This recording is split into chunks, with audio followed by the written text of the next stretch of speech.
just began to really focus on other people and their needs and how to help people. And it really redirected me. As I was on my own journey, I was helping other people on their journey. And then it just began to grow. And whatever the mind can conceive and believe, the mind can achieve. Welcome to the Dream Big and Think Different podcast, where we inspire, impact, and empower. Progress is impossible if you always do things the way you have always done things. It's time to dream big. Here's your host, Dr. Sachin Maskey. Hello, everyone. Welcome to another episode of Dream Big and Think Different podcast, where our mission is to inspire, impact, empower millions of lives. I'm your host, Dr. Sachin Maskey, and today we have a very, very special guest who is another dreamer, Jared Walther, and he's all the way from western part of this country near Seattle, who's has a very good and impactful story, inspiring story that we all need to hear today. And Jared has been involved in so many projects, and we'll be talking about more about him. I'm very honored and lucky to have him in our show. Jared and I met recently, actually last year in October in Cancun. It's been an honor since I met him, and an honor to know him, better and as a person. Thank you, Jared, and welcome to our show. thank you. Thanks for having me. And hope your family is doing well, and hopefully the 2023 is going smooth so far. Again, I would like to start with a little bit intro about Jared today. So just a little bio, and I know he has a long bio, but I'll try to, try to get his, as much as possible. So Jared Walther is first of all, is a father, husband, entrepreneur, and regional transformation apostle. His main life focus is to bring transformational impact to the regions and nation as a follower and a disciple of Jesus. He is currently transforming a lot of lives in Kennewick, Washington, Kenya, Uganda, Nigeria, Germany, Ecuador, and Hawaii through the teams and leaders on the ground. Jared's background includes working as a nuclear engineer in the cybersecurity project management, Christian nonprofit work, ministry school planter, house flipper, commercial real estate, and development. His current project involve mostly nonprofit and for-profit. Nonprofit, he's doing 60-bed men's homes for Department of Correction called the Restoration Center at Morian Manor, and women's home called Victoria Home. For-profit, Jared has been involved in RV parks, building 5 skyscrapers, riverfront development, vista field development, and tiny homes. All projects combined value over $650 million. The profit from all the development fund will fund current and future nonprofit. Wow, that's impressive bio. Again, Jared, welcome to the show, and thank you for your time. I'm honored and very excited and thrilled to have you on the show. So my first question today would be, I asked all my guests, and I would like to start with a question. Who is Jared and why he is in this world? Who is Jared and why is he in this world? Well, I said some of that there. Yeah, it's a good question. Why I'm in this world? Who is Jared? Jared is somehow becoming some sort of regional father to many people. As men get older, they could stay a guy and stay focused on themselves, or they could start thinking about the communities that they live in.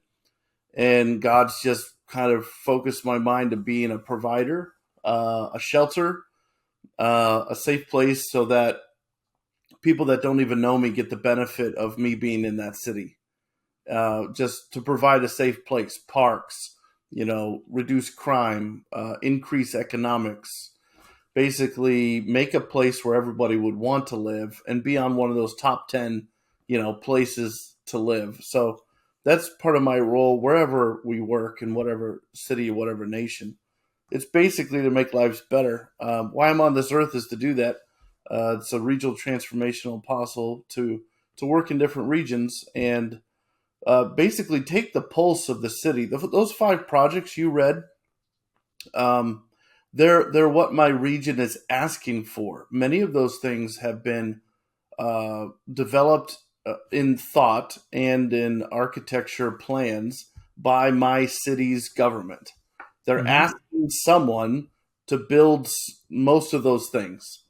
The RV park is maybe an hour away from me, but the city's government in that region is asking someone to build that. So I don't really do my ideas. I do what my region asks of me, and then it turns out to be very lucrative, which then is poured back into nonprofit work. So I don't have to be creative. I just have to be a good listener. Sure, definitely. Yeah, I appreciate you sharing that. Your purpose in life, and definitely it's going to be a lot of impact that you're going to make in a lot of people's life, and really appreciate what you do. And I remember you and I met in Cancun. I still remember the first time I met you. And actually, it was in the Cancun in the club. And when I first hear that you wrote a book actually on nonprofit sector. And as you know, I'm also a big believer in giving back, like yourself. And I immediately got connected with you, and it's been an honor again to know more about you. And today is all about you, and I want to know more about you. So I want to go back to your childhood, since it's Dream Big and Think Different podcast. I want to know a little bit of a childhood background, and what was your childhood dream? When you're in your younger age. So when I was a child, I grew up in Danville, Illinois, middle of cornfields, very small town, very conservative rural area. Went to Christian school Monday through Friday, church Wednesday night, Sunday morning, Sunday night. So I was like in church all the time. But my dream was always, they asked me this in class in the school's called First Baptist School. They asked me this, what do you want to be when you grow up? And I always said toy inventor. And I thought about this yesterday. I'm like, well, I don't think I'm meeting my goal.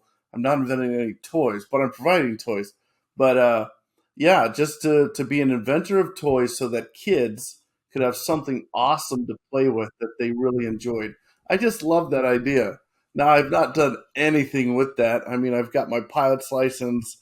I've went to different countries and helped with wells and schools and all that stuff. But no, I haven't touched any toy inventing. But I really, literally, I just thought about that yesterday. Wow, that's interesting, and I wasn't aware of that too. But that's a pretty neat goal. I mean, as you know, Toys R Us is closed. We all when I wasn't born in this country, but when I came to this country, I thought like the kids are the real king of this country. Kids, and especially pets and all those things. In our country, it's not that much like we don't have a lot of option. Yeah. And but they're here in the United States. Is blessed to my kids were both born here, and they have whatever they want in their life, basically. But so next question for Jared again.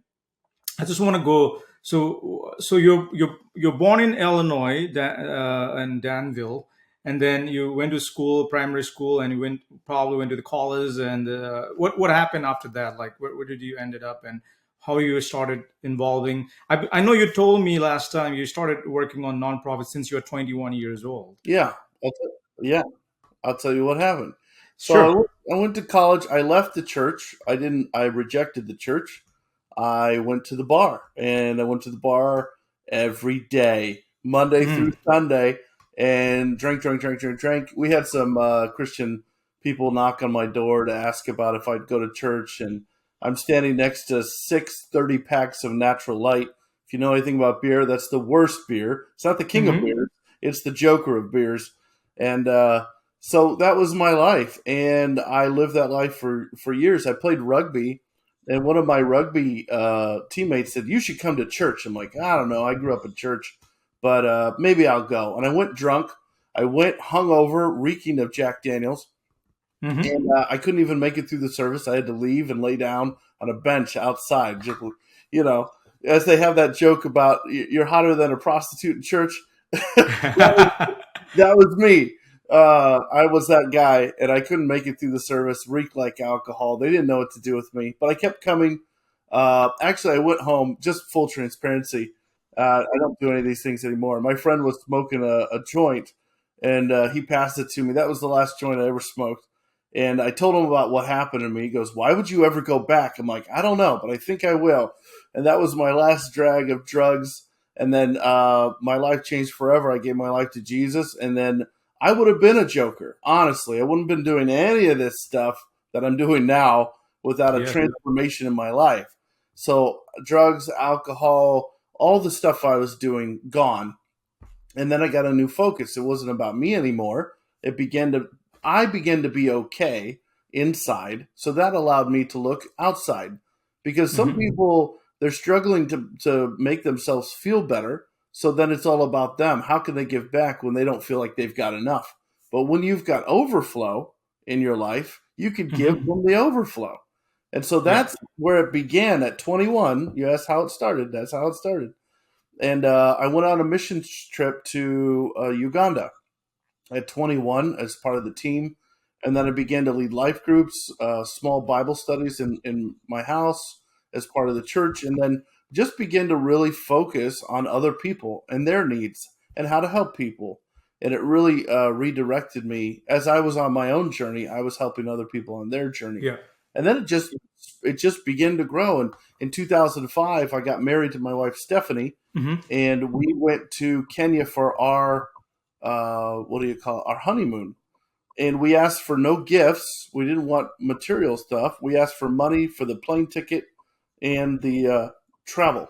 And so we told the Kenyans when we were there, we're here for you. This is our honeymoon. We're here for you. And then we discovered when we're there, they're very entrepreneurial. So we said they don't need many things, but they need a hand up in business. So we began our first nonprofit called Growth Group. God reaches out with these hands. It's an acronym. God reaches out with these hands. And then we helped Kenyans start 300 businesses over the next, 10 years. Micro businesses, $500 investment. They would grow. Some of them would triple it, or quadruple it. Now, $1 a day is the average pay in Kenya back then, and maybe even still today in some areas. And so when I give them 500 days of pay, if I gave you, Sachin, 500 days of your pay, you could probably invest that into a business.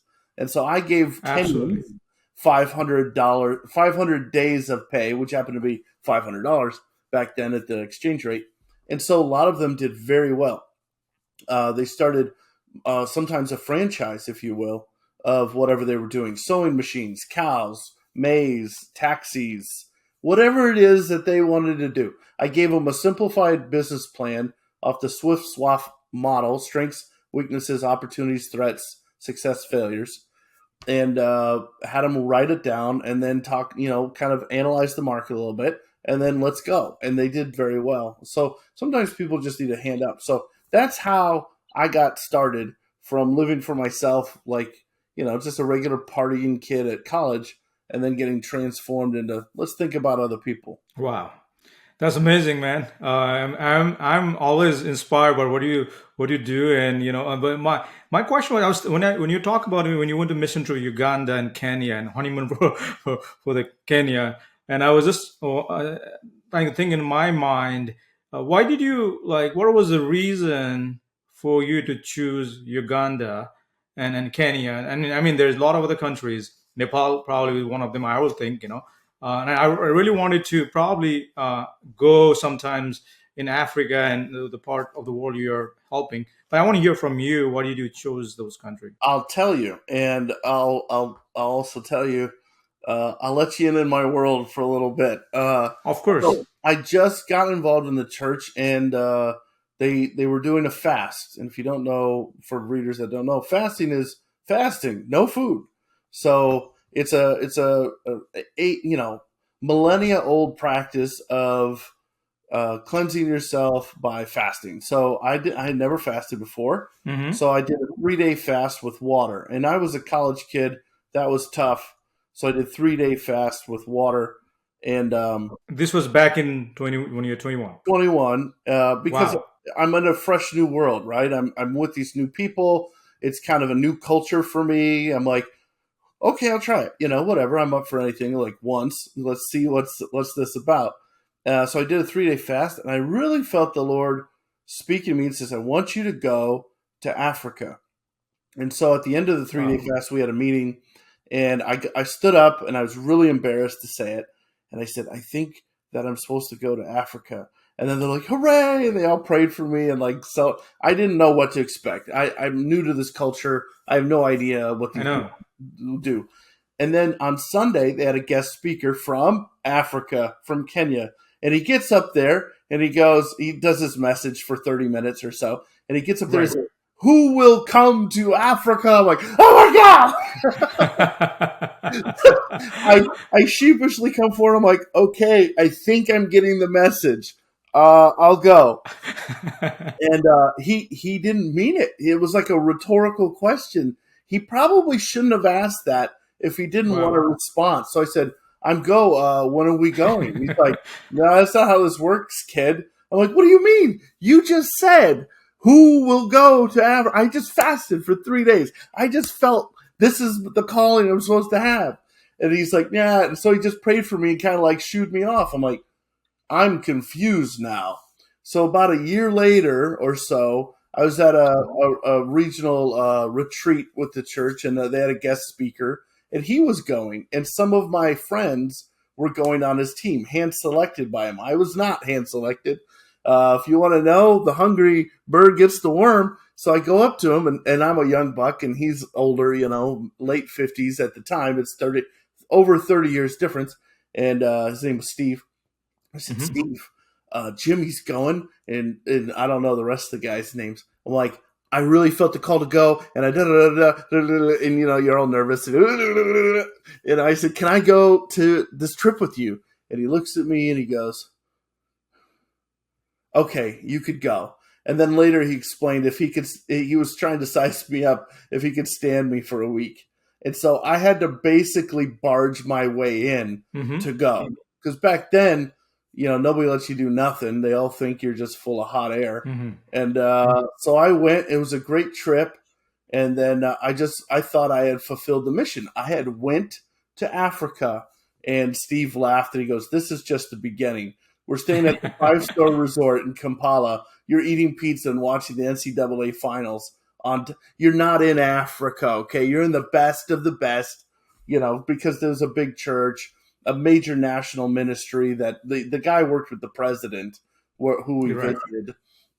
Robert Kayanja was his name with the Miracle Center. I'm sure he's still doing it. So that was my first introduction. So being hungry, fasting, getting a vision, getting direction, getting rejected, and then overcoming rejection, pushing in, and then basically begging to go on one trip. And that was my introduction into Africa.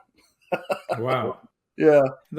That's amazing. That's amazing, and and you've been there for now almost, I don't know how many years, but almost 20 years, right? Yeah. Over 20 now.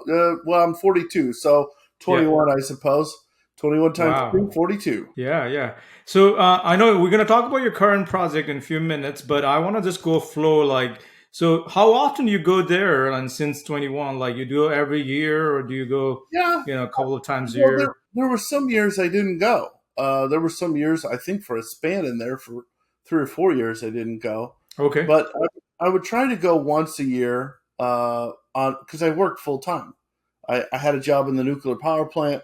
Right. Or I was working other jobs, but nuclear power plant, they would furlough us during Thanksgiving or Christmas. So one year I went during Thanksgiving, which hindsight is probably bad.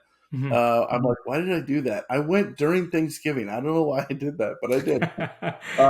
And I spent Thanksgiving in Kenya, which was dumb looking back, but I had to make it work with my work schedule and my life and my wife. Right. And so I would just find a way. And I made a ton of money back then as a nuclear engineer contractor at a nuke plant. So I would take several thousand of my check, and I would wire it over there to fund these businesses. So when I wasn't going, I was sewing. Mm-hmm. And my phrase that I have is, if you can't go, so you can grow. Mm-hmm. Um, and so you could put your dollars to work if you can't go on some of these international trips, or you don't really feel like you're supposed to, but you want to be connected. You could sow, and Yep. that helps you grow, and you're connected into it. And so I was the big sower. I funded 98% of it all. I had two Wow. or three people help me. So me and my wife, we did it all because no one wanted to give. Honestly, I would tell, it would like fall on deaf ears. Nobody cared. Mm-hmm. Like nobody gave a rip about this for 20 years. And I kind of just forgot about people. I'm like, okay, I'm telling all you people. I would get up in front of church and tell people, large crowd. They're like, oh, that's good, blah blah blah. Just no connection. But one time, I have to tell this. I was so tired of telling people about what we were doing and how they could be involved with no reaction. I kind of got up there and was like, yeah, this is what we do and blah, blah, blah. And everyone got hit with awe and wonder. I'm like, what? I do not understand people, because I've said this like 30 times. And this one, I said it one time with an offhanded comment, and I watched a wave. I literally, Sachin, Yep. physically saw, the wave in the ballparks? Yep. You know how they stand up and do the wave? Yep. It kind of hit like the inspiration or the revelation hit them like a wave. I watched it move from my perspective as the speaker from right to left over the crowd, and they were like, wow. I'm like, I am confused. I have told you guys several times, but look, people get it when they get it, and sometimes it takes a while. So now, 20 years in, I don't really care what people think. I don't need people's acceptance. I don't need people's approval. I'm going to work. So it doesn't, I don't care what people, if they accept it or hate it, or, it doesn't matter. And I think at that Wow. point, maybe God had to work out my need for approval from people so I could just get to the work he had called me to do. So I'm just kind of hindsight reflecting on the life of being rejected from going, having to fight to go. Normally you'd like, oh, the doing mission work and helping people is easy. No, it's not. People actually make your life difficult to help people. It's weird, but they do. And then they think you're in it for you when it costs you everything. It's a weird game, man. I don't. The world is a little strange sometimes, because they're like, we don't believe you. You've got a secret agenda. It's Yeah. like, what's the agenda? I could die going over there. I could get malaria. I could, lots of things could happen.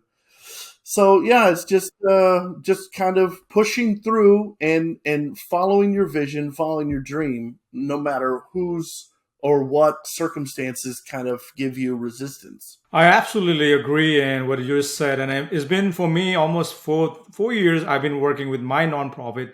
You have more experience than me, but I truly believe it's hard to inspire and hard to, get people motivated enough to do something like you've been doing for 20 years. And I definitely, I salute you and whatever you're doing, man. And it's definitely challenging to raise money, and help people and all those things you're doing. But it's amazing what you're doing again, and I believe in your dream. I believe in you, and that's the reason we are here, the purpose in our life. And I again wish you good luck, and somehow in the future, with all disclaimer today, I would like to be part of of your mission too, and hopefully with our nonprofit, going forward. Sure, that'd be great. You're listening to the Dream Big and Think Different podcast with Dr. Sachin Maskey. Be sure to stop by SachinMaskeyMT.com to download a free copy of Dr. Maskey's book. Yeah. So I was thinking, now we're going to shift the gear to a little bit of a for-profit thing you're doing, which will help the nonprofit. And I know you're big in nuclear plant, and one of your mission and vision in your life to do a nuclear plant here in the United States and another part of the world. I wanted to hear your experience as in this sector, what you're planning to do, and how you're going to do. Okay, so yeah, I I'll tell you how it started. So in 2019, right before the pandemic, or maybe it was 2020. No, it was 2019. I have to get my dates Hmm. right.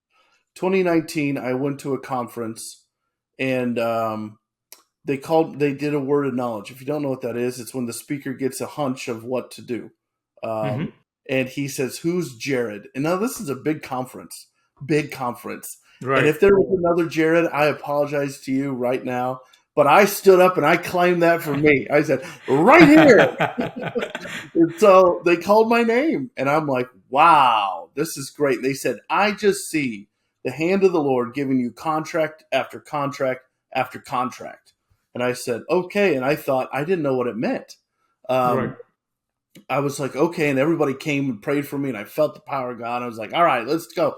And then I was famous in the conference now because they said, "I see one hand you have a business anointing, and the other hand you have a religious kingdom anointing." I said, "Okay." I'm just like, I'm just receiving. And then people would stop me and want me to pray to bless their business because now I'm the man. I said, "Listen, nothing's happened. I just got called out. I don't know exactly what this means." And so I began to like press in. The next day, someone else came up to me and said, "Do you know what that means?" I said, "No, I was developing an iOS app at the time. I thought maybe I'll get more apps." And she goes, "I think it's real estate." And I said, "Okay, I've always been accidentally good at real estate, selling my own personal properties." So I started studying for 8 months. I studied how to flip homes through Jerry Norton, and I studied how to flip homes every day like it was my job. I watched all the videos. I bought the program. Like it's like a QuickBooks for house flipping. He has his own program to kind of manage the whole process. So I bought that and I invested into it. I helped a friend buy a house. This is key. I helped one of my friends buy his first house and helped Hmm. negotiate. Just did it to help him. And then I helped my second friend buy a house, just being part of the process, helping him through how it works. Now, because I helped two of my people buy a house, I learned the market on accident. And so Hmm. when I got an email from a wholesaler, I knew the market so well. He was wholesaling it way under value for 130,000, and it was worth over two. I said sold. I used my HELOC. I got a hard money loan, and my HELOC and my hard money loan. I got the property. I rehabbed it. I flipped it in 3 months, and then that was Wow. the first good Christmas in several years because I had left the nuclear world. I was completely in the nonprofit world, and as you know, nonprofits are broke all the time. They never have enough money. That's why they're always asking for money. And so I made like 20 or 30 grand that Christmas, and it was the best Christmas ever. And then the pandemic hit. I went deep into house flipping, and I did like 15, 16 house flips in a year and a half, 2 years. And then that got me national, not well, on some database. And you still have your job at that time, or just your No, flipping? I was doing complete nonprofit work. So I left nuclear Wow. power in 2014, at the end of 2014. 2015, I was full time doing nonprofit work, no other employment, just all in. Wow. And so I had no employment. I would work odd side jobs. I went from making over 200,000 a year to, way down, down, down to like maybe 40, maybe 30. Mm. And that was pushing it. And so I would work Wow. extra jobs on top of my full-time nonprofit job to even pay the bills, to even keep the lights on. I don't know how, looking back at it, I don't know how I did that. And I would not recommend that to anyone. So I'm just telling you what happened. I'm not saying it's a Your good story. thing to do. Yeah. Uh, and so I started flipping houses, and then I was wildly successful at it, and then went to commercial, and things just started opening up. I went to commercial, got a $2.5 million building, made it worth 5.6. So immediately I've got 2.5 million in equity. Bam. And then I got a strip club. I shut that down, and I'm in process of renovating that into a tiny home factory. That made the local news, so now I'm local famous. And I did that because this is a funny story. I'm preaching at church on the microphone. I get a text. I don't know why I picked up my phone in the middle of church while I'm talking. I did. And it says, "Hey, I thought of you at this property." It was my realtor. I click the link. It goes to the strip club. I'm like, "You thought of me for the strip club?" I'm like, "Okay, buddy." And I said, "Wouldn't it be funny if the church bought the strip club?" And actually, it's a. I don't want to get into the legal details of it, but It's a C Corp that's owned majority share by the church. So literally the church I planted bought the strip club and shut it down. And the whole city like cheered, yay, Wow. and mostly the pandemic shut it down, but I put the nail in the coffin, I suppose, so that it can't come back. Wow. But they got in through a loophole, and so nobody liked it. They hated the fact it was there. Dads would come up to me and always have to say, I'd have to explain to my daughter, the dad said to me, driving by, and she would look at the woman on the pole on the sign and go, Daddy, why is that woman on a pole? And he's like, thank you for taking that sign down. And the only one that could take the sign down is the one who owns the building. So Right. it began to train girls out of a lifestyle of objectifying themselves. And there was trafficking going on in there. There was prostitution. There was guns. There was drugs. I mean, it's not a clean business. People are like, oh, what's the harm in it? Well, it's a rat hole of filth is what the harm in it, because there's all sorts of other stuff going on in that building. We pulled bullets out of the wall when we demoed the inside. We demoed the whole side. The pole is gone. The mirrors are gone. The stage is gone. The whole thing we wiped it clean, gone. So, and then on top of that, because I made the paper there, now people are like, hey, you should buy my building. So a huge convalescent home, aka nursing home, became available with 20 to 30 rooms, and that's the current restoration center at Moraine Manor that we help people coming out of prison, Department of Corrections, get a 6-month stay there, courtesy of Department of Corrections, that are in our Christian faith-based transitional program to help them reintegrate and not reoffend back into society and get a job. And hey, leave your life of crime. It's time to do something better. So then that opened the door to that. So currently, and then I joined Black Card, where there's money now for ESG. They call it ESG. I call it Christian nonprofit work. And so I'm now in the process of applying for ESG construction loans to build $650 million worth of new builds. And that's an RV park, riverfront development. Again, the city wants that. They're taking an old airfield that's called Vista Field, and they're turning it into a huge neighborhood. It's like a small city with walkable paths, storefronts, apartments above the stores. And I'm going to help be the majority, in God's name, in Jesus' name, the biggest builder there. And so I've got agreements with the number one builder in my region. He said, Jared, I want to work with you. So the doors are just opening right now, Sachin, for big things. I know, man. I know. I mean, I've been listening to you, and I'm inspired, and I'm trying to think like, non-profit, for-profit, and $600 million worth of real estate. I guess just within 5 years, right? We've been working on. Yeah. So I just want to hear the listener, the whatever, like our mind is so powerful, and once you believe in yourself, you can definitely achieve whatever in your life. So Jared is an example right here. and real quick, I want to tell you how that happened. So I took a risk and joined Black Card. That was $30,000. So I took the profits from one of my house flips. I said, I need to do a fund.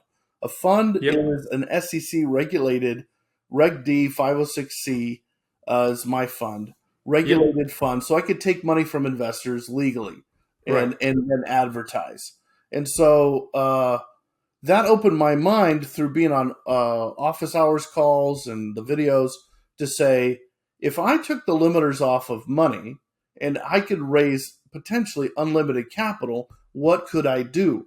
And that's where I dreamed big and I thought different to build these 5 projects I just mentioned. And I took the lid off. I said, oh, if money's not an issue, and I took it off and I played it like a video game where you don't really care as much. And you care, but you're free from mind-limiting constraints. I then said, well, the city wants me to build a riverfront development. I'll build it all. And then they want me to rebuild an airfield. I'll build every single plot. Sachin, that's like 2,000 units of housing, over 1 million of warehouse, retail, and commercial.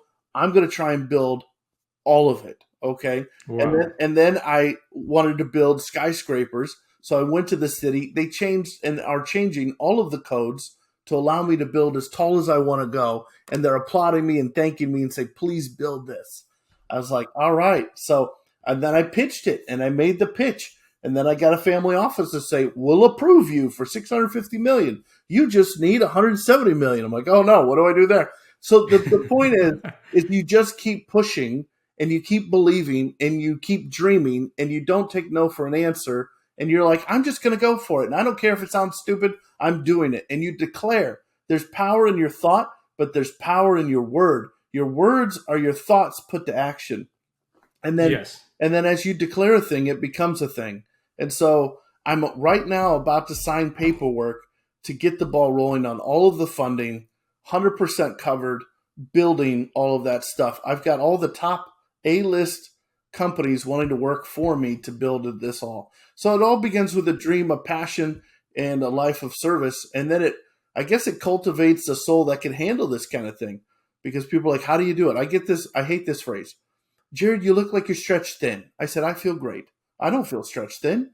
I feel great because I have A-list players running all of those different things for me. I'm not the one doing all that work. I'm the one inspiring others and blessing their business to help build me the skyscrapers. I don't know how to build skyscrapers, but he does, and I'm going to hire him. And he's like, I want to work for you. I'm like, great, let's go. So once you get inspired and you've got overflow, you can help inspire others into their vision and dream. And so it's just getting to that cup all the way full and overflow. And then it just comes out and people are like, wow, I'm excited. I feel like I could do anything. It's like, great, we've succeeded, because that's the genesis of the future. Amazing, amazing. I can see your energy, and I think one of the secret sauce I want to ask you, and I mean, there's so many things we can do in our lifetime, and if you think, long term, and what would you say your secret sauce in this whole thing you're working on? For me, you're asking me, so I'm telling you, it's reliance on my faith in God and staying grounded to the Bible. I read the Psalms. If you never read the Bible, I would suggest the Psalms or John. But in the Psalms, David's like King David. He's a historical figure. King David and King Solomon in Israel, way back in the day. David and Goliath, that's the same David. He basically found out he has limitations as he grew up. And then all the Psalms are like poems and things crying out for help. Oh God, give me wisdom. Oh God, my enemies are trying to kill me. Oh God, a lot of people use that phrase, oh no, and they freak out. But it's really finding my roots, my feet. And again, for me, on the teachings of Jesus. He's the most famous author ever. I don't know if you know that. The Bible is the #1 book sold ever in the whole world forever. And the author, the main guy, is Jesus, right? So I follow the #1 guru on self-help in the world ever, if you want to put him that way in that characteristic. He is, though. And so I root my life on the teachings of Jesus. Sure. And nobody really argues about his teachings, like love one another, go 2 miles when they ask you to go 1, go 2. If they slap you, turn the other cheek. If they need a cloak, give them 2 cloaks. Like, who's going to argue with that, right? So I finally just started rooting my life in the teachings of Jesus. Building your house on the rock is what the Bible calls that. So my house is now built on the rock, not sand. And so then I could build higher because I got bedrock underneath me. So for me, that's my answer. You asked, that's what helps me do it. I couldn't do it. I would be probably, I hate to say it, probably a scumbag if I didn't know God. I would be just like I was before, just full of alcohol, looking for anything to fill me, money, sex, drugs, positions of power, driving a BMW, whatever it was that would try to fill me. I think that's the point of why people have so many midlife crises, is everything they tried to do didn't work, and now they have no more options, and they lose it. Because it's like, what else is there left? And honestly, and I'll end with this. Sure. I went to church, and I told them, I said, I've done everything I could do. I went to the bar. I tried to get all the pretty girls. I drank all the time. I smoked. I partied. I danced. I went clubbing all the time, man. And I told the pastor, I said, I guess I'll give Jesus a try. He goes, that's the sorriest answer I've ever heard. I'm like, well, it's my answer. He didn't like it. But it was true. I came to the end of myself. And so I would just encourage people to speed up that process of coming to the end of yourself so that God could do the rest in you. and so that you could actually become who you've been designed and created to be, and with his power, because we're not strong enough. We don't have enough juice. I'm not smart. I need help. And so that's how I do it. That's how I did it. No, man. I mean, I'm literally like hearing what you're saying, and truly believe. And you said your secret sauce is faith in God. Is definitely I believe in that power, and I again truly honored to hear all from you, and you've been doing the work. Similar question I wanted to also ask, and I guess a similar question to the question I previously asked is who and what inspires you and drives you to be productive every day? No, it's kind of the same answer. That and my wife. So we have coffee. We'll have coffee here now in a little bit because it's 7. I haven't had my coffee yet, but I'm still fired up. Yes, I can see that. Yeah, my wife again, but my faith in God and my family, my friends, my community, and really the people. I've known the people in Kenya for over 20 years. Some come and go over there, but when I go and I see the same faces and I see their lives changed and I see people's lives changed here. One of the guys who runs the Restoration Center at Moraine Manor here locally, that big men's home with 60 beds, his name's Kevin Yarborough, and he came from prison. He was in prison like 28 years. And I helped him through a series. I would have open meetings once a month for those who wanted to start a nonprofit. I've helped start other people about 9 nonprofits, 501c3s. And he came to me and said, I want to run a restorative home. I said, okay. He goes, I've been in one. I'm come out of prison. I'm second chair is what he called it. And he lived there and he would help the men as they came off the street and whatever. I said, okay, Kevin. So we said, let's call it Word of Mouth Ministries. So I made it in 2018. Nothing happened for 4 years, but Kevin never gave up. He told me about this building, the current home of the Restoration Center at Moraine Manor. Right. And I went and pursued it, and he had known about it for 2 or 3 years. And so helping empower others like Kevin, and now he lives there upstairs in the manager's suite. Mm-hmm. He redid it all. I took all of my money, over $100,000, again from house flipping. I spent it mostly on that. To upgrade a 14,000 square foot facility. It's very expensive with that many bathrooms. I don't know how many bathrooms it has. It has a ton. Right. And so really inspiring others and seeing them grow also helps me a lot. Great, man. So yeah, I mean, me and Jared can go the whole day to the interview today for this show, but honestly, I mean, it's been an honor. Maybe we need to have another probably interview or podcast down in the future. I'll let you know. But we are coming towards the end of our show, and I have a final question for you today, Jared, and it's been an honor again. Where can people find you, and what is one thing you want to share today before you leave? They can find me on LinkedIn. That's pretty good.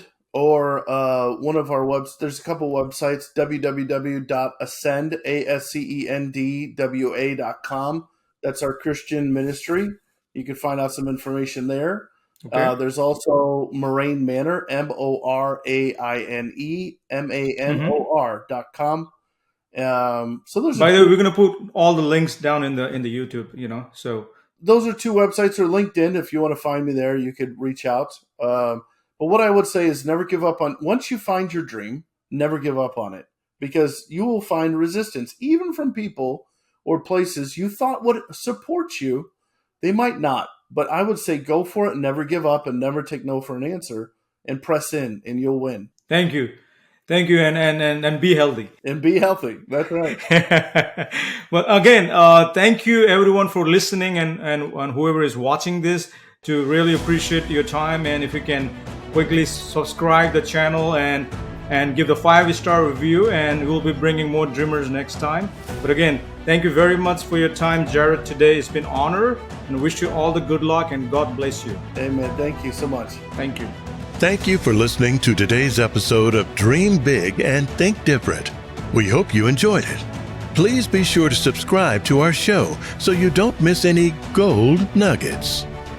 We would appreciate it if you could rate and leave us a review on iTunes, Spotify, and other platforms. And be sure to stop by SachinMaskeyMD.com to download a free copy of Sachin's book. Until next time.